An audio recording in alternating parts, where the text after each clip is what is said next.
Today we're going to talk about the dangers of being authentic. And why do I say the dangers? Because a lot of people will be like, Amena, you're a coach, and if you show up authentic and tell your story and all the pain and everything, people will relate and feel like it's attainable for them, which is true, yes. Because then they can see hey, look, I was where you're at, and look, I'm here now, yes. However, you also get those people that are just like, yes, this is why I can't do it. Right? That validate some of their insecurities. Which, like I said, you have to be careful, because the main reason why you are looked up to or success is because people want to strive to be like you, okay? And if you're telling so much about all the negative stuff you had to overcome and where you're at, especially if it's more closer to the present, then they're going to be like, well, I don't want to end up like that, or I don't want to feel like that, or I don't want to have to go through the struggles they did. So you gotta be careful of not living in that space. So being authentic, you could tell hey, this is what I had to go through, but don't go into a lot of detail. Don't go into the pain, the struggle, and they're going to hear that and relate to that, and it's going to make them feel really shitty and crappy in their own situation, especially if they're dealing with something very similar. But it's not going to essentially help them get out of it, okay? There's only a very finite amount of people that are going to get out of their comfort zone to overcome a challenge that's hurting them, because it's a comfort zone for a reason, okay? I lived in a very negative mindset pretty much my whole relationship with my ex-partner, and it was just because of the things that I was told, the things that I wouldn't say were made to do, but I was pressured to do or act or whatever. And in living in that, I just felt that I had to be this person, right, for this other person that I wanted to essentially be with, right? So, with that said, yeah, I knew about other people that had to go through similar situations and everything, and I looked up to them in a way, but then I saw that they were living an even worse struggle, all right? Yes, I know if you are a coach, or you're already past all that, especially if you've been past it a year or more, now you have an overcoming story, right? But a lot of the people that I know, have been through that are worse off than they were before, okay? And a lot of that has to do with finances. A lot of that has to do with broken families. A lot of that has to do with ongoing abusive relationships. Name a list, right? So, when I tell my story, I make sure that I show positivity in it. I show what am I doing now, how I feel now, what's going on, what's the positives now. Of course, there's always going to be some kind of negatives in my life. There's always going to be some kind of challenge I'm dealing with. That's forever.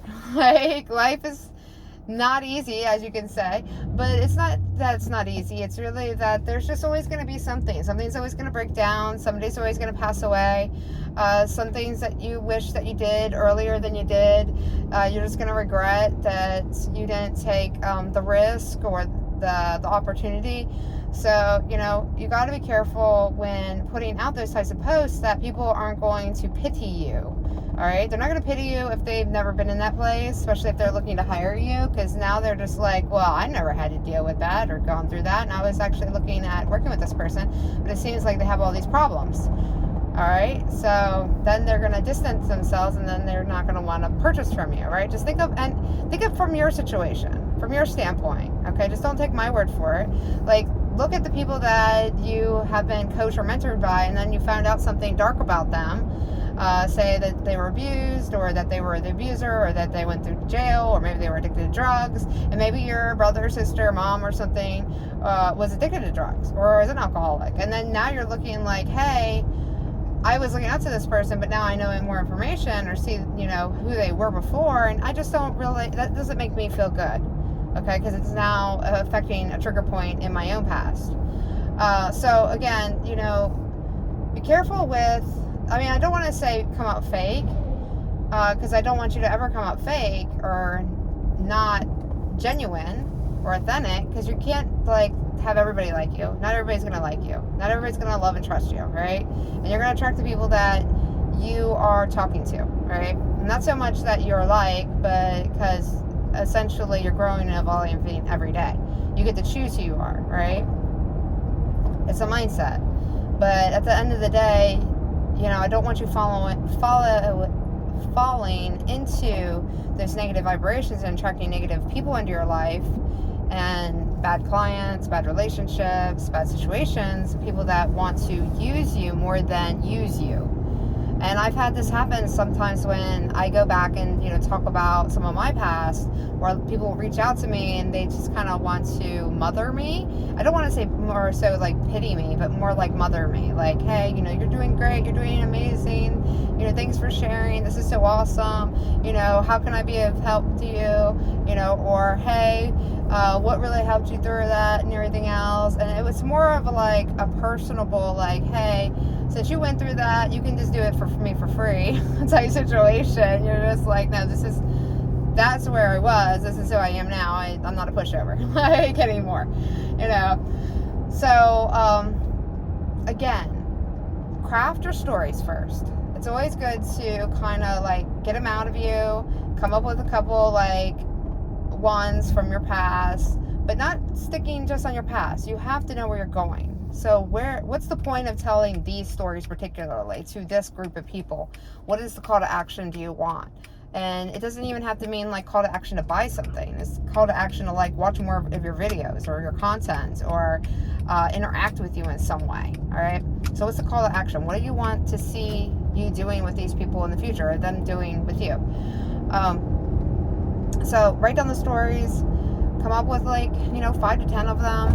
And then really craft them. Really make sure that they're more positive, upbeat than they are negative. Okay, and what I mean with that is you can start off negative or something that's really drawing you, behind, but make sure that you're always ending on a lighter note. Okay, making sure that people can really feel the difference. All right, and you can add in description words and adjectives. Adjectives, description words.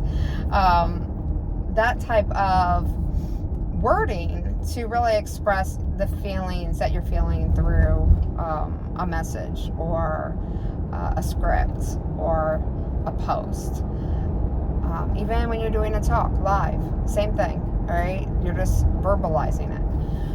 All right, so just really concentrate on, like I said, the why you're telling the story, and leave it in a positive note so people want to be affiliated with you and talk to you. You don't want people to watch your content because they pity you. You don't want to have them feel sorry for you, because you're better than that, right? There's too many people that want people to see them as a victim and not as a leader. And I want you to be a leader, not a victim. So, make sure that you're making content that puts you in an authentic light, right? So you can tell, some of the things that you had to overcome. Don't go into great detail because there's no need for it, right? Because it's really about you just building that connection, and then you're solving a problem for them. So you build that initial connection by telling some of your story. Again, don't go into graphic detail or really any detail at all, and then just say, hey, this is how I overcame it. This is how I'm living now. This is how I feel now. This is what my life looks like now. And don't make it situations and struggles that literally happened last week, unless you really want to be challenged with trying to overcome that with more positivity on now, because there's not enough gap. So make sure there's a gap between anything negative that you've been through or you want to talk about to what you're doing now. This is why there's seasons, even in reality shows, there's a whole year between its release and what's happening now. That's why I'm shooting my content now, and you're not going to see it until 6 months later, to a year later, or 18 months later, depending on what it is. Oh shoot.